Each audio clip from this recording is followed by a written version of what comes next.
Welcome to Masuk Sports Zone. I'm your host, Corey Saccone.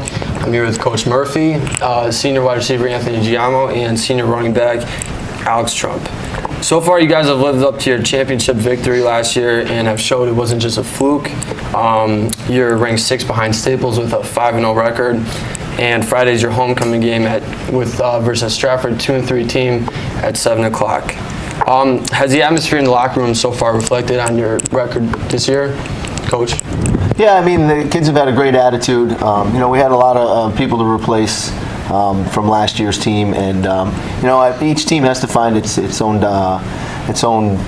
dynamic, and these guys have really settled in. And we do a lot of things together throughout the course of the year, and it's starting to feel normal, and it feels like a family, on the field and in the locker room and those types of things. But there wasn't a little bit of an adjustment. All right, Alex, as the captain, what is a motivational strategy that you use for a big game like the one that's going to be on Friday to get your teammates fired up?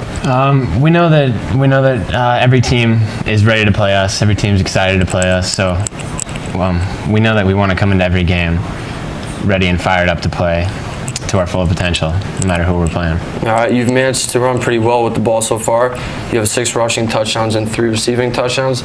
Anthony, you're a team leader, so how does your role affect the outcome of a big game, a big drive, and a pretty big game like Friday? Well, like from last year, we had a lot of senior receivers, and I was like one of the few underclassmen that we've had out there, and I learned a lot from them.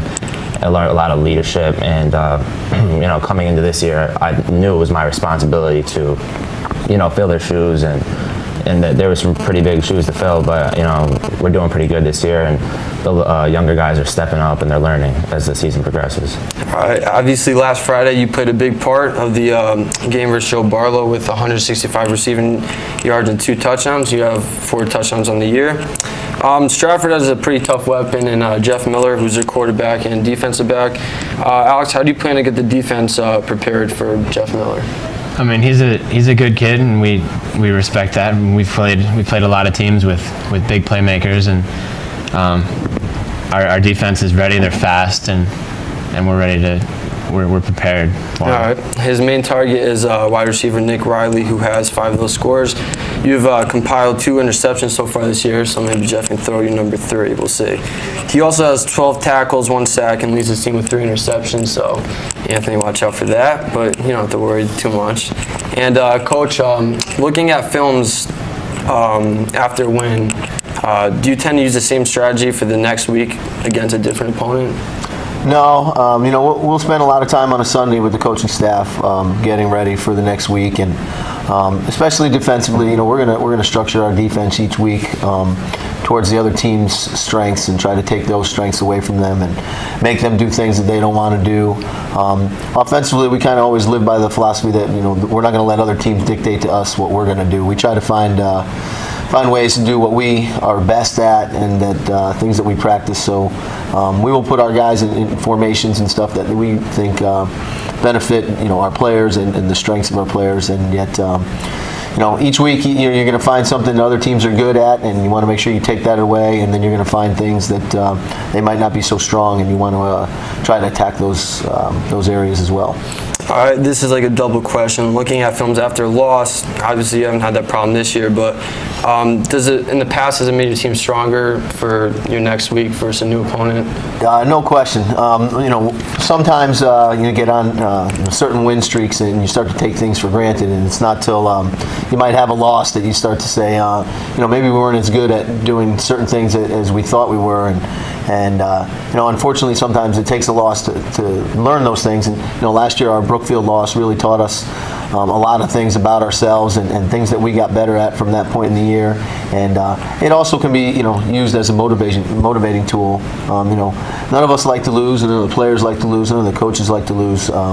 We work very hard at trying to get a win on a Friday night, and to do all that we do and not get the result we're looking for. So sometimes losses can benefit the team down the stretch. All right, Coach, how does your evaluation process during or after a game lead to player progression for the remainder of the season?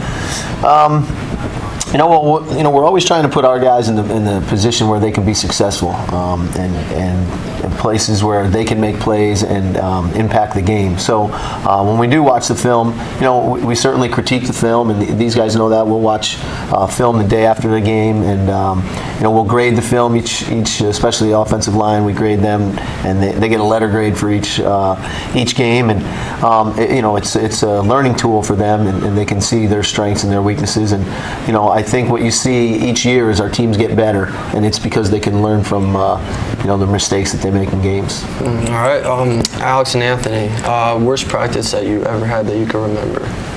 Anthony, you want to start off? Worst practice. I don't know. We've been doing pretty good on the practice field this year, but every now and then we do have that. I can't remember a specific one, but those days do happen when people a one-off day. Everyone just will walk on the field with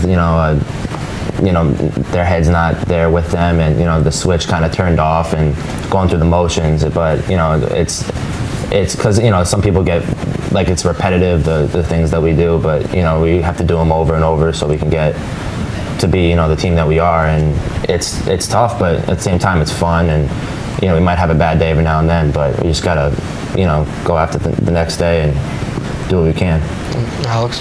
Yeah, I mean, we really pride ourselves in the way we practice sometimes, and sometimes we'll come out on the field and we won't have our heads right, and sometimes that hurts us because we'll have a practice that the things that we repeat, we won't do them correctly. We'll be dropping balls, and it just wastes reps, and it wastes time that we could spend getting better. But you could only get stronger off it, so that helps you out, kind of. All right. What are your plans for college or your career in the future if you don't make it as a big sports star, Anthony? Wow, I really do want to play college ball. It's definitely a goal of mine, but after that, who knows? It could be anything, but college ball is a very big goal of mine. Somewhere, anywhere, I'd love to play college football. All right, Alex.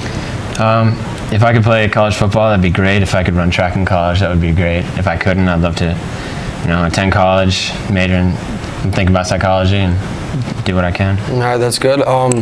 What pro athlete do you mold yourself after? I don't know.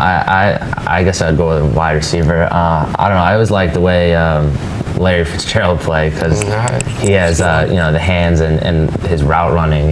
He might not be the fastest guy out there, but he definitely knows how to get open and take the ball away from the defense. So. Alex? Man, I have no idea. Walter Payton. All right. To wrap things up a little bit, Chad Johnson changed his name to Chad Ochocinco. If you could change your name for football, what would it be? Well, I actually gave him that idea. So, I don't know.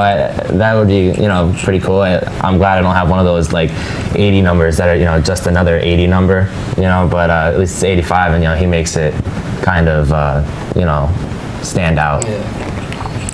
Yeah. They call me the Mormon Cannon. Oh, all right. Mormon missile. All right, how about you, Coach? If I could change my name, it would be retired. All right.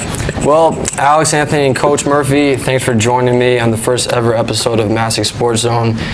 For next week's episode, we will preview Masuk Sports Up to Date and talk about the homecoming game. Will the Panthers be 6-0 on our next episode? Thank you for watching.